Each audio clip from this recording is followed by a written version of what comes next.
our mainnet is now live, so it's something you can actually use and be on today. It was kind of frustrating. I'd say we spent a year and a half like talking about this is what's coming, and it's just like, oh, it's coming. No, winter's coming. Actually, it's summer, so summer's here. So yeah, it's pretty good. All right, we got the crown team here. Was good. Carl is in that. Oh no! What's up? She's feeling uncomfortable to have her EOS in her own little wallet and wants to be more comfortable to put it into Coinbase. So I just want to make sure we get her Coinbase account and just show her how easy it is to do. Because there's really a lot of apprehension and fear that there's something wrong when there's not. That's interesting, yeah. Yeah, and hopefully I can show you that because I'm not an expert. But you're not an expert, so why? I've only been in the space for. Anyways. Thanks for coming out tonight. We're really excited to have you guys here. My name is Shaheen Counts. I am a member of EOS Blocksmith. On behalf of EOS Blocksmith, Infinity Block, and SF EOS, who are your hosts tonight, we want to thank you guys for coming out for this incredible presentation. This project is one of the projects I'm most excited about, blockchain, and what blockchain can kind of bring to the world. We're very pleased to have Malcom Casselle come out here tonight. Came all the way out from LA, I believe, and he is the head of strategy at the Worldwide Asset Exchange. He holds degrees from Stanford and MIT. He's got a fantastic presentation for you tonight. Without further ado, I'm going to bring Malcom up to the stage here. Sure. Hey everybody, how's it going? All right, so I got to start with the most important thing. Who here plays video games? Oh, okay, great. So I've got a great audience. Everybody here plays video games. So you'll probably know a little bit about this topic just because of that. And I'm going to take you kind of down a road to really see how it connects to both blockchain and what digital goods can become overall. So Wax is essentially a digital goods protocol. And we've built it for really everyone to be able to utilize it and to make money with digital goods. So we've added the blockchain to a microservices platform so that as developers, you can do things really easily, really quickly, and activate what I think hopefully will be fantastic dApps, and I'll walk you through how that works. So a little bit about our sort of lineage. We started with a company called Opskins about 5 years ago, and it was very successful from the very beginning. We've done about over $2.5 billion in trades on this platform. If you're familiar with Counter-Strike Global Offensive or PlayerUnknown Battlegrounds and other games, this was sort of the place to go and buy and sell those items. But this was centrally controlled, and even though we really understood marketplaces from that experience and really understood the dynamics of virtual items, it was clear that there was something next that was coming, and that had to do with blockchain. Our background collectively has been very much about building companies from scratch. William, our CEO, started here in the Valley, Idea Lab, lots of great companies he's been part of building. Jonathan, our COO, was literally the guy who invented item trading. Back in 1998, the first items to trade from Ultima Online were done by Jonathan, and he built a very successful platform, the most successful company in the space for virtual items. And everyone on our team has really done a lot in their career. Our team is pretty large, it's almost 100 people, mostly devs, all over the world. So we're a highly decentralized organization. Not many people actually come to the LA headquarters that often. They are in, I think we're in 12 countries overall. And if you think about sort of what we've been focused on, IG was the company I mentioned that Jonathan created, and that focused on about a $10 billion industry and dominated it. And Opskins, the company I mentioned, was focused on about a $50 billion industry that we dominated. Actually, Jonathan and William, our CEO, COO, co-founded Tether. So you guys are familiar with that. It's essentially a token backed by a US dollar. And that is about $1.5 trillion in trading. And now we're focused on Wax, which is essentially any consumer item backed, or a token backed by any consumer item. Now we've started obviously with video game items, but I'll talk about what we're doing with other consumer items. And that's about a $1.8 trillion market. And our goal is to dominate that as well. So right now it's about a top 10 chain, just if you look at Wax at a glance. It's about $550 million annualized of NFTs that are being traded on the chain. The mainnet went live June 30th, and as you probably know, it is backwards compatible with EOS. So we launched 1.8.1 recently, so all the block producers have been updated to that. Any EOS dApp can run on Wax by changing basically your public endpoint. So it's pretty easy to transition to use the chain. But that's not really where the excitement for us really comes in. It's about what the dApps can do that are focused on digital goods, and so we'll talk about that. We were the first and largest marketplace for NFTs accepting credit cards, and we host two of the largest dApps in the world. One is called Viral, and the other one's called Vigo. So Viral is an interesting dApp in that it's traded over about $300 million, $320 million to date, and it's essentially Tether for consumer products. So Tether is a token backed by a US dollar. It's fungible because you can interchange them. Viral is a token, a non-fungible token backed by a particular item. So let's say it's a pair of sneakers. The first pair of sneakers that we tokenized changed hands 236 times in a matter of weeks. If you had done that on StockX or eBay, it would have taken how long? 2 years, right? 2 years to do the same number of trades. So as developers, we all know when you make something easier and faster and basically free for something that people are already doing, i.e. trading collectible items, what's going to happen? That thing is going to go hockey stick, and that's exactly what's happened with Viral. Vigo is a similar idea. It's essentially a non-fungible token backed by a skin, an individual, unique, one-of-a-kind skin. And you can see this thing spinning here. And these are skins that go on items like weapons in CSGO. And together, about 4.5 million NFTs created across both of these, and you've got about 600,000 unique traders.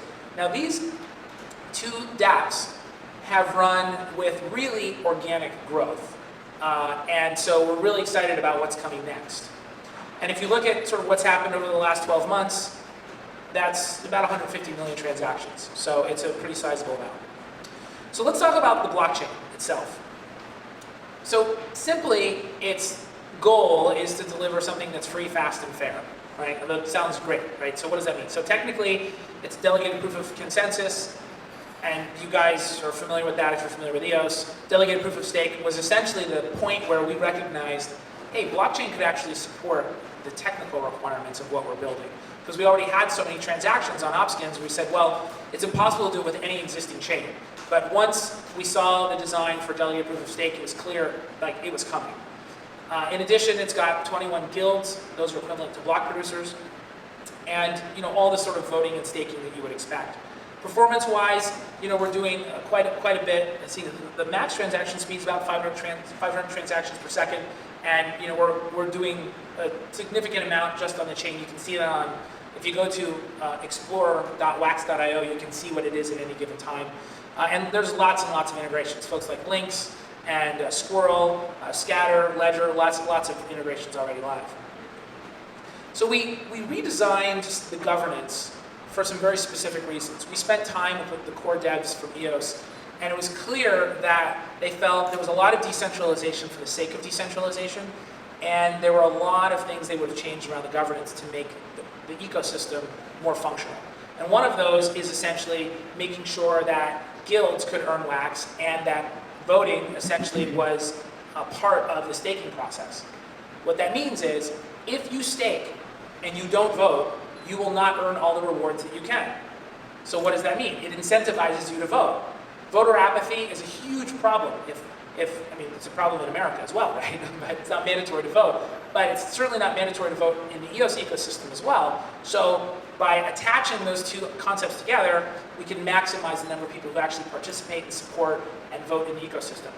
And that allows the ecosystem to be much more functional. It's about a 5% inflation setup, and that probably sounds pretty standard, right? You're like, okay, a single-digit % inflation, that's really cool. But there's something else that we also have, and that's we have a massive deflationary mechanism. So in the token swap between the ERC20 and the mainnet token, we created a reward structure that's a 3-year token reward called a Genesis block reward. And basically, if you staked 1,000 tokens, when you swap, you would get another 1,000 tokens, 1 token a day, over 1,000 days, roughly 3 years. Now, if you unstake those tokens at any time, all of the future rewards that you would have earned get burnt.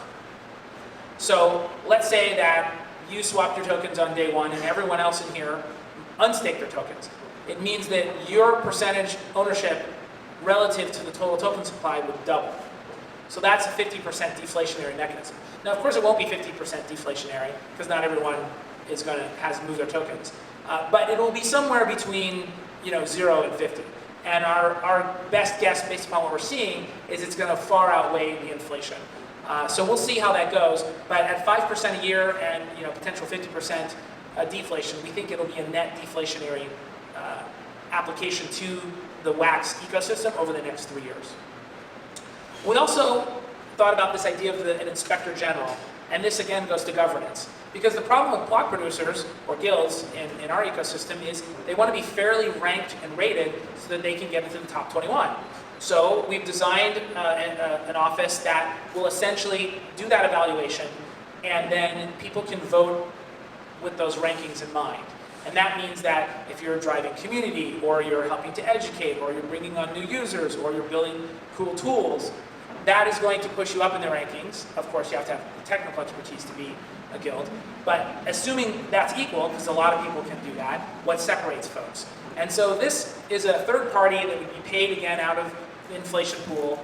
And my idea in here was to have one primary with 2 backups.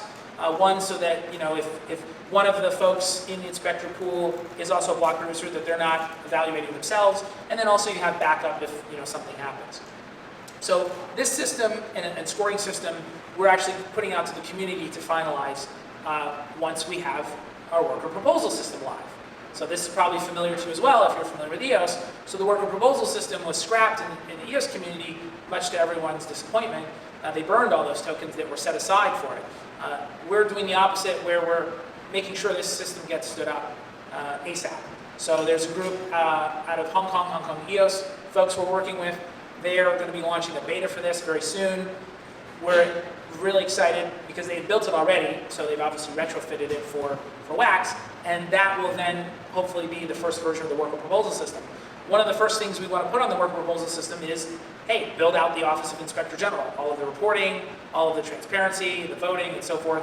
And then, of course, allow that to apply to proxies, so that it's really easy for people to vote with what the Office of the Inspector General says. So these are some core aspects just of the chain itself. And for folks here who care about blockchain, like that's, meat and potatoes, right? Now I want to talk about the microservices layer. The microservices layer is essentially how we believe successful dApps get created. I showed you Viral and Vigo, and those 2 dApps are doing, from what we can tell, more commercially successfully than having more commercial success than any other dApp we've seen out there. So using the lessons we learned in working with those dApps, we've essentially said, hey, look, let's build a service layer so it's easy for everyone to do that. So on top of the Wax blockchain, we said, okay, we're going to put these services in place. And I'm going to go through these and just give you a little overview, 30-second overview of each one, so you can understand how they work. But then, what happens is they come together and they form this services layer. That services layer then allows dApps to talk to the chain. So it basically mediates between them and what happens in the blockchain, but also allows for a lot of other services. So let's look at how they work. So first of all is identity management and OAuth. Everyone talks about, hey, how do I get an account? How do I log on? So we designed a service that, with one click, you can be logged in. So you don't have to have Wax to get a Wax account, right? We automatically create Wax accounts based upon account reputation. Account reputation is determined by a whole bunch of factors, and machine learning essentially determines, hey, are you likely a bot, or are you a human being? And based upon that, accounts will get created. You also have 2FA built in, which means we create accounts that are very secure. So this makes it really easy to OAuth with other services, Facebook, Steam, Google, etc., or a username and password. So creating that free account is really awesome.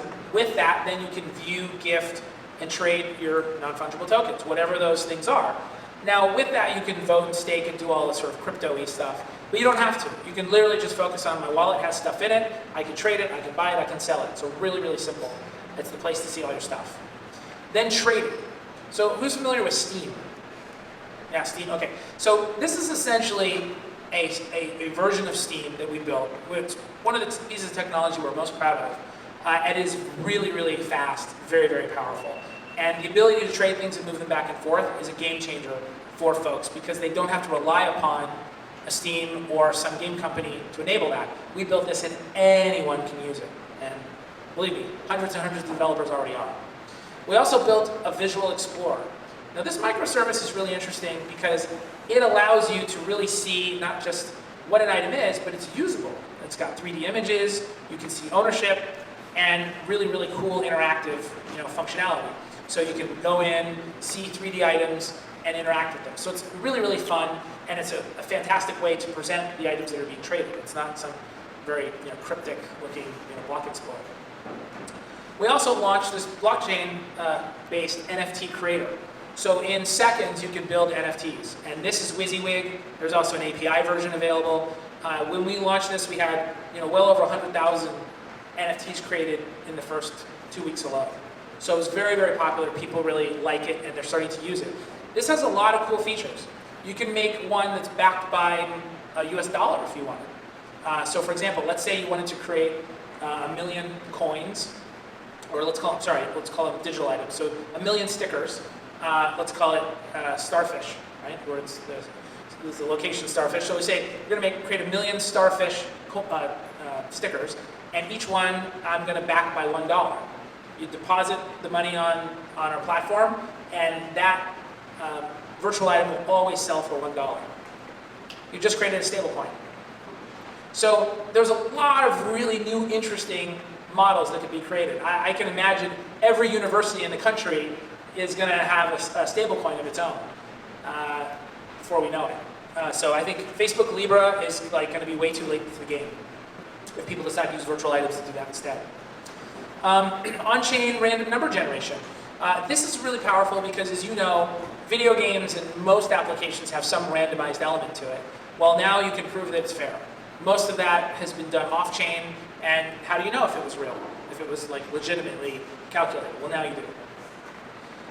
So if you add all that together and you say, okay, you have all these features and functions, where do you go with that?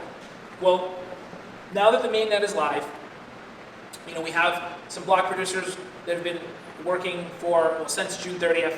A bunch of dApps and NFTs have been live. Now I want to show you a really interesting application. This was something we released at E3 recently. That was in June. And it really shows Wax working on Snapchat with augmented reality and e-commerce. So I know it's a lot of buzzwords, but I think everybody here kind of gets what we're talking about, right? So augmented reality, Snapchat, e-commerce, and Wax, so i.e. blockchain. So what I'm going to do is I'm going to play this for you, and I'm going to walk you through it. It goes pretty fast, so pay attention. All right, so here I am. I'm looking at an item. I see a QR code. It pops up an augmented reality item. I decide I want it, so I swipe up. Now I'm into a Wax marketplace. I choose the item. I create an account instantly. I put in a credit card. I now own that tokenized sneaker. Now I say I want to give it to my friend. So I hit trade. I put in a phone number. My friend gets a text, and now they own it. And then they decide, well, I'd actually like to have that physical item. So they put in an address, and it gets shipped to them. So this is the first time in the world I can send a sneaker around the world in seconds. The ownership of that item can be transferred instantly. And then the person can sell it to someone else, trade it, or redeem it. So now imagine you can unbox an item. Let's say I'm a Supreme fan, and I love the brand Supreme. I get an item from Supreme, I can unbox it, I can sell it to Shaheen for a profit, and the item hasn't moved. He can hold on to it for 6 months, sell it to somebody else for a profit, item still hasn't moved. That thing could change hands hundreds of times, and the item hasn't moved. You've saved all that shipping, you've saved all that. Well, we have to re-authenticate it, make sure it's not a copy and something a forgery, because it's still with the original place that it was created and stored. It also unlocks a fantastic revenue stream for the original NFT creator, the viral creator. Every time it gets sold in a secondary market, the original owner can make a commission. So imagine if you had a very rare item and you could make a commission every time somebody else sold it. Usually when you sell it, it's gone and you made whatever you made and you're done. But with this system, this allows essentially annuities to go to original owners of collectibles. This will change comic books, stamps, baseball cards, sneakers, anything that's collectible in the world. This is going to transform. All right, so once you have all these things together, the cool thing is you have access to this powerful marketplace, Opskins. So it's got 24/7 customer support, about 10 million registered customers, and the most important thing is you can pay with a credit card. So what's the strategy? The strategy is simply we're replicating real-world e-commerce in this decentralized fashion. So I mentioned Steam, right? So that's the S. But the Amazon is the marketplace aspect, and the P is the PayPal, because that allows you to take your stuff anywhere, take your account anywhere. When you log in with PayPal on any site, you have access to your resources, right? Which is linked to a credit card or linked to a bank account. Well, our strategy is essentially that WASP. It's decentralized Amazon, decentralized Steam, and decentralized PayPal.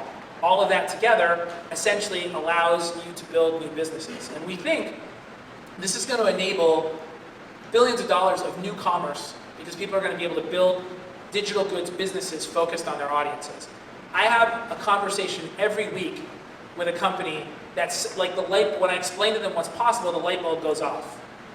They see, well, wait, I have a global organization of consumers, and they are rallied around whatever my brand is, and wait, they would probably want to own, collect, or trade digital items.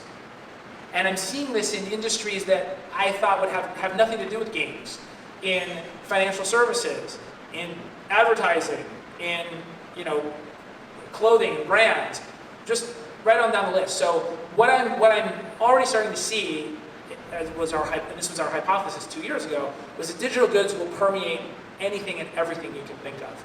I can imagine that we will be walking into coffee shops and we'll be collecting, digital cappuccinos, just like Pokemon, and using those and trading those and engaging with them, because they'll be fun and they'll be cool. And then, the Blue Bottle Coffee will do a brand integration with Supreme, and then there'll be a special coffee drop.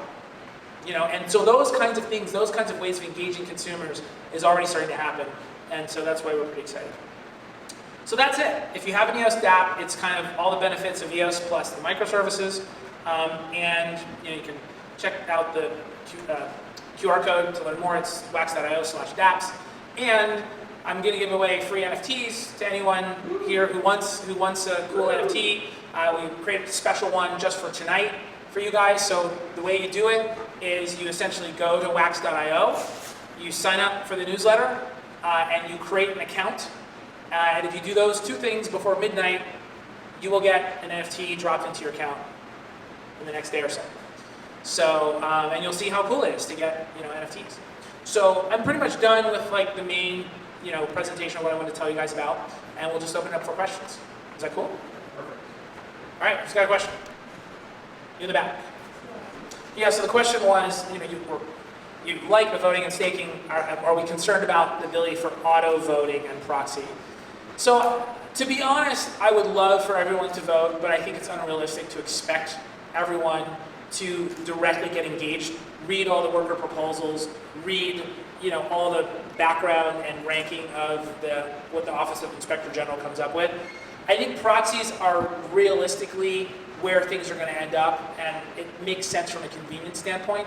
So if I proxy my vote to you and I trust that you're reading all that stuff and you're making the right decisions, I think that is definitely a better outcome than just complete voter apathy.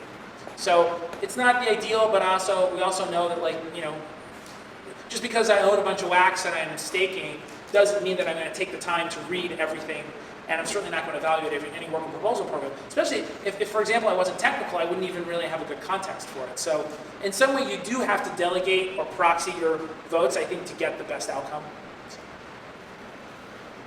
Yes?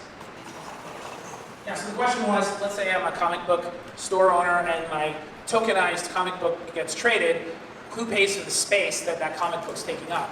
So the reality is, remember, if it's getting traded, every time it gets traded, you're making a little bit, right? So if you sell it to somebody for $5, there's a fee you're paying on the platform. Some of that fee goes back to the person who is sitting on the comic book.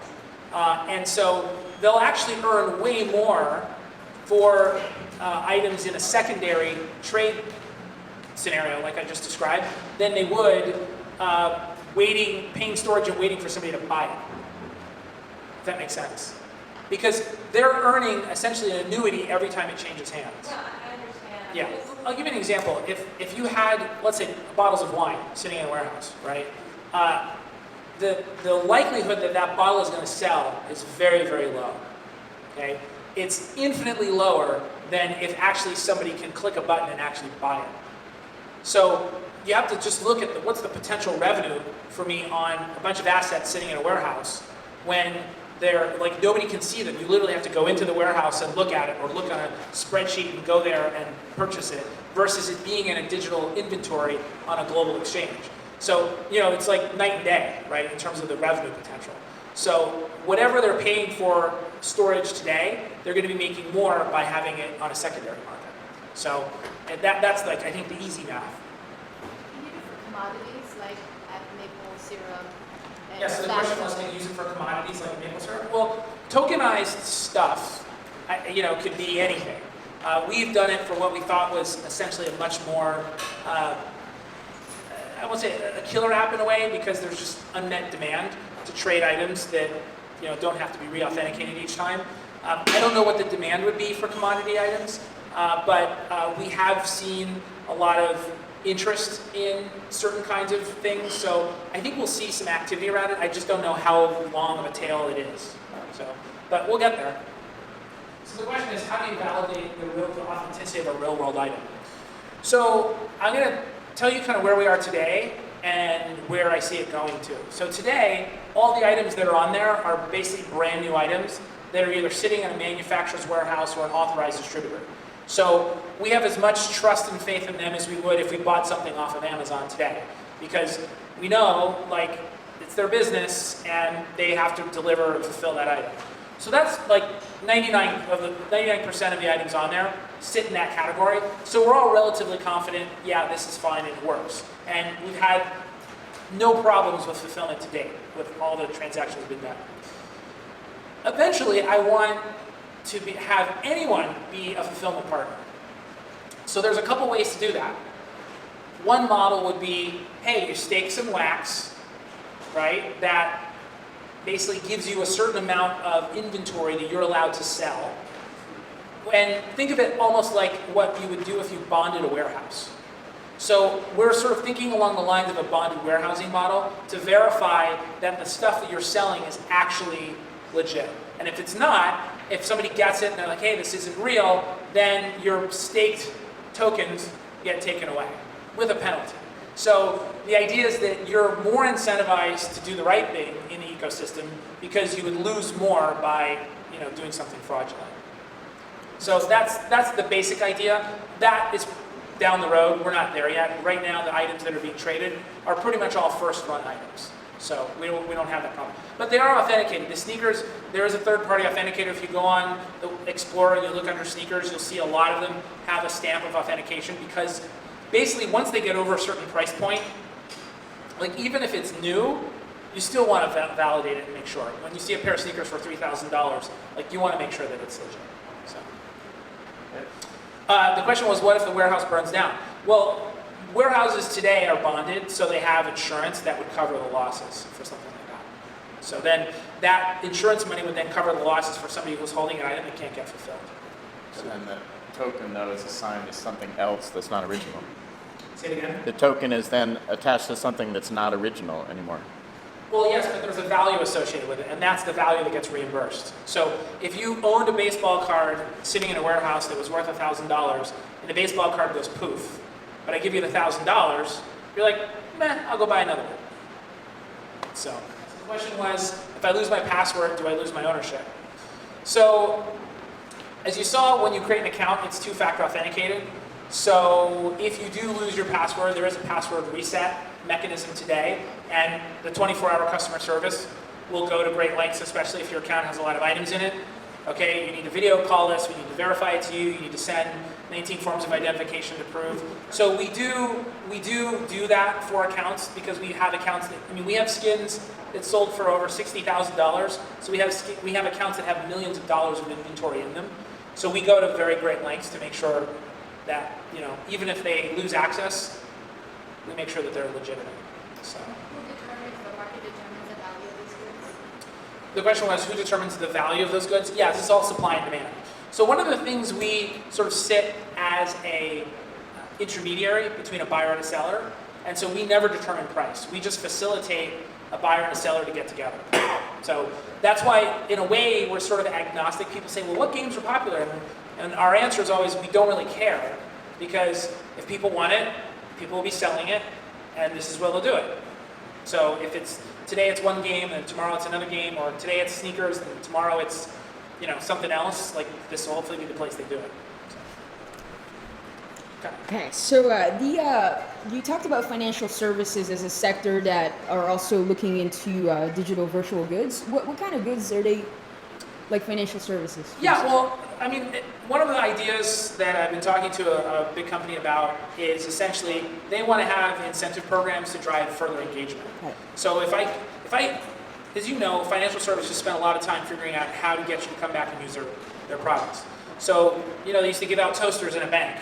Like this, my great-grandparents used to talk about. They would have, I remember growing up, they had 3 toasters. Like, what do you know with 3 toasters? Like, well, yeah, the banker gave it to us to open a new checking account. Yeah. I was like, really?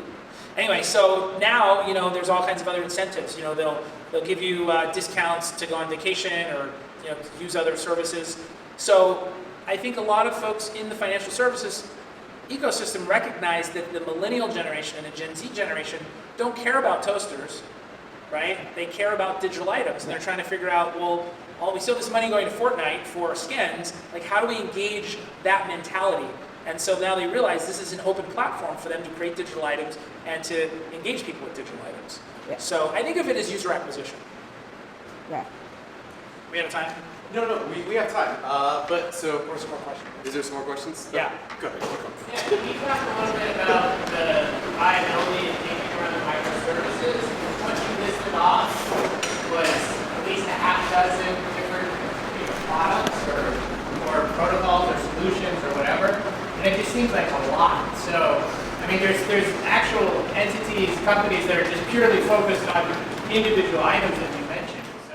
Those microservices are like literally entire companies, each one of them, and like that seems like a lot. So I showed you the size of our dev team, right? It's like nearly 100 people, and so granted it is a lot. Opskins built essentially all of those features and functions for itself, but they were never designed to be extensible, so you could literally just like go to GitHub and rip, mix, and burn your own version. So they essentially had to be refactored so that you could do that with all these services. And yeah, it is a lot. The reason is because in running a multi-billion-dollar marketplace, we said, these are the things you need to be successful. If you don't have these things, it's really hard. Like, just payments alone. Every meetup I have been to, and I've done, I think, 6 or 7 so far, I run into at least 2 or 3 developer teams who are saying, we're going to do X, Y, and Z, or we're doing X, Y, and Z, and they're like, and they need payments. And I've said, well, okay, do you know like what happens when you like try to offer somebody a credit card, the ability to use a credit card to buy your crypto or buy your NFT or buy, you know, whatever it is? And they're like, well, no, we're just going to use PayPal. And I'm just like, okay, so there's this thing called chargebacks, right? And that will put you out of business in about 45 to 90 days, and you may go bankrupt as well. And then PayPal won't touch you if they even get a hint of cryptocurrency, digital goods, or like 10 other things on their naughty list. So Basically, it's like if you try to do payments in anything related to digital goods, you're screwed. So that's why we did it. So you just plug it in and go. Second thing, okay, so trading. So trading is really, really hard to do. And that's why Steam, a multi-billion-dollar company, like they do that. So what we've been using Steam platform for 5 years, we said we know how to build it, we know what it needs to do, so we built it. So yeah, each one of those things is a company, but we found that the combination of those things all working together fundamentally supports our belief that we'll unlock billions of dollars of new commerce. Because, I'll give you an example. We had a guy, he's in his, I think he's 20, or early 20s. He built a peer-to-peer trading site for Counter-Strike Global Offensive items in 2 weeks, using our tools. 2 weeks. Now, there was at least $40 million of tech behind what he built in 2 weeks. One kid. So that's why it's so powerful, because you put those things together, it unlocks what I think will be many, many new businesses, and hopefully lots of new young millionaires. So, yeah, question. Can these things be stocks or a piece of music or a piece of video, things like Okay, that? so the question is, could these be stocks, pieces of music, video? It can be anything. So it's as limited as your imagination. And so that's why we're having such really interesting conversations with developers, because I meet guys who know about wine, and they're like, there's no global way to trade wine. Well, now there is. We could be sitting at dinner and I could text you a bottle of Lafite, and you could text me a bottle of Mouton. And we just traded incredible bottles of wine with each other. And there's both mine sitting in a warehouse in London, you're sitting in a warehouse in Houston, and we can go and hit redeem and have it sent to our house and drink it. Or we can just leave it there and continue to trade it. So that business would literally change the wine industry for the millions of wine drinkers and collectors around the world. And you could build that on Wax in like weeks. And so everywhere I go, people are saying, what about this? What about that? What about this? I'm like, yeah, go for it. Like, that's what we're here to do. The example of the music where... Music, yes. You could put music behind it. So if you bought a piece of music with Absolutely. this, you had the token, but then you posted that in YouTube. You could trade your ownership of the music with somebody. Well, but can you prove your ownership, like to YouTube saying, I own this, and so it's Yeah, not... well, there's a lot of ways to prove ownership around digital items. Music, it's a little bit more complicated because of the way DRM works. So what you would need is you need an Oracle service that can essentially look at the DRM configuration for the music you have and be able to talk to essentially our system. But again, you could build that with a worker proposal system and have a global original music trading platform. So. Do you foresee building out like blockchain communication or anything like Yeah. that? Okay. So the question was, could you foresee building out inter-blockchain communication? And absolutely. So I didn't actually talk about our NFT standard, and I probably should have done that. So we adopted Crypto Lion's NFT standard called Simple Assets for our native NFT standard. And that was a great choice because we love the Crypto Lions guys. They've done a great job in what they've developed.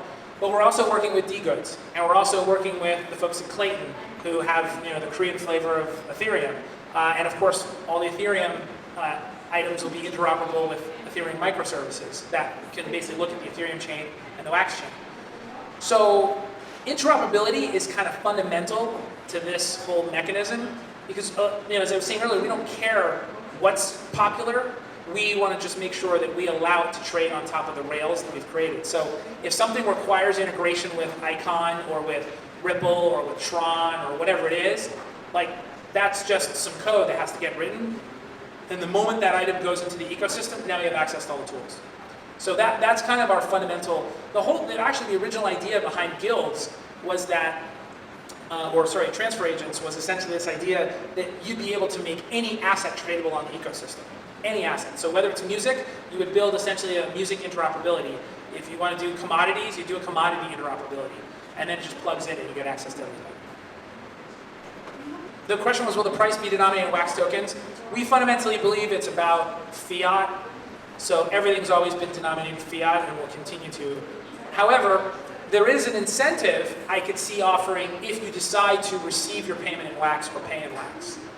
Or other forms of crypto. Obviously, there's savings associated with using those methods, and those are incentives that could be, I think, useful to the system. It's kind of like on Binance, if you pay with Binance coin, you get reduced trading fees. So. I think I read somewhere that every transaction a little bit of wax gets burned. Can you elaborate on, is that accurate, or how does that work? I have not heard that with every transaction a little bit of wax gets burned. I haven't heard that. I haven't heard that. But I get where you're going, but I haven't heard that one. Got one more question. You mentioned that you would talk about being a block producer on Wax blockchain. Oh yeah, I'll talk about being a block producer. So as I said, we're going to be implementing the worker proposal system. That'll be in beta hopefully in the next couple weeks. The first project on, well, maybe not the first project, but one of the first projects we would like to see is someone to implement the Inspector General. We've outlined some basic considerations, and we'd like someone to, on the worker proposal system, be compensated to build out that. Once that's in place, then we'll have a mechanism for block producers or guilds to come into the system in a transparent way. In the interim, our plan is to actually give folks who want to work and add value to the system, to the ecosystem in the next 30, 60, 90 days. And we're going to be giving people an ability to do that and get into the top 21 to start producing even sooner. So that'll probably next week, week after, we'll be releasing some information on that. So I think it'll be great for folks who are really motivated to, and want to be block producers. It'll be a great opportunity. So we'll wait a week to get the requirements. And yeah, a couple weeks at the most, but yeah, it's coming. Because we really want the block producers who've been really, there's a guild Telegram chat that's been really active and really fantastic, and we want to support all those folks to get engaged and start producing blocks now. So, yes? In terms of strategy, because that's what you do, what verticals that you can discuss that you're currently working on that you see expansion? So the question was, with regards to strategy, what verticals are we working on? Where do we see expansion? So I'd say the two most important ones are from the DApp examples I gave. One is video games, and the other is tokenized consumer products. So we, for example, last week we announced a contest we did with Mike Tyson.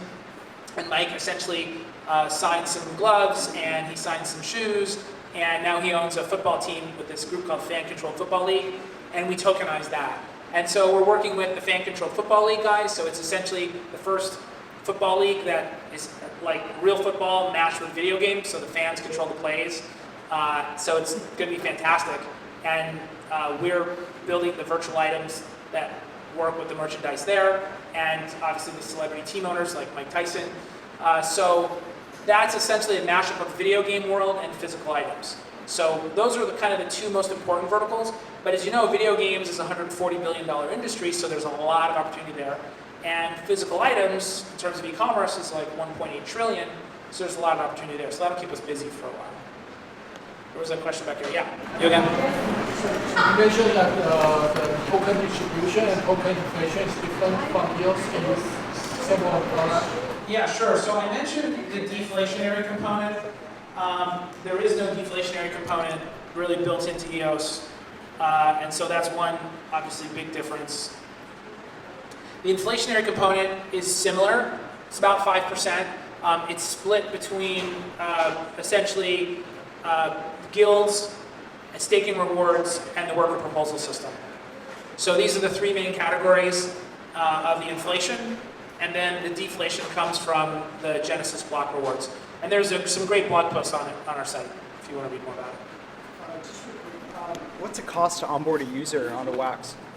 The question was, what's the cost to onboard a user on Wax? So it's 3 Wax is the cost on the chain, but that may not be incurred by a new user because we will give free accounts paid out of inflation to new users who qualify. And qualification is essentially just it's algorithmic to determine you look like a real person, so you deserve an account. If you look like a bot, So we sort of solve that big problem of like, hey, I need EOS to get EOS, or I have to get EOS to use EOS. It's like, you're kind of stuck, so yeah, we don't do that. When you sell an item and what do you get? When you sell an item, the question is, what do you get? Money. Yeah, in fiat form? Yeah, in fiat. Yeah, you get money in fiat. And so that's actually how commissions get paid. So the platform takes a commission when you sell with cash, and then that gets obviously the seller receives that money minus the commission, just like you would on eBay. So, how do we do marketing? Yeah, so prior to, I guess, this phase of the company, like Opskins did no marketing. We had hundreds of thousands of backlinks from Reddit, and it was pretty much like, if you wanted to trade a virtual item, there was only one place to go. That was Opskins. So Wax is a little different because we're B2B2C. Opskins was consumer-facing. Wax is really developer-facing. So we want to empower, let's say you are an influencer on Twitch, and you have 1 million followers. Well, wouldn't you like to get off of having to live on tips? Yeah, you'd probably like to sell some virtual items to your fans. So then, we talk to you, you then have a store set up, and then you use it to monetize your fans. We did an event with Fnatic, one of the largest, I don't know, who's heard of Fnatic, the esports group? They're one of the biggest in the world. And we tokenized their merchandise and allowed users who were participating in a live stream to receive free promotional items through Wax. Well, they went nuts for it. So they had 4x the engagement on the stream because they were using our platform to engage and promote. And then they sold out all of their merchandise in like 15 minutes using our platform. So, these kinds of things really, really accelerate engagement and participation. And so we're, working with different folks and setting up these test cases so that when people decide to onboard, they're ready to go. So we're not really focused on the user marketing or user acquisition as much as we're focusing on the B2B side. You again. The question was, of the 2% stake and rewards, how does it get distributed? Come see me after. I don't think everybody wants to get into details of the 60-40 and the live producers and the non-live producers. It's all in there, but I'm happy to go through it with you. So come see me after. Any other questions? Good? Thank you.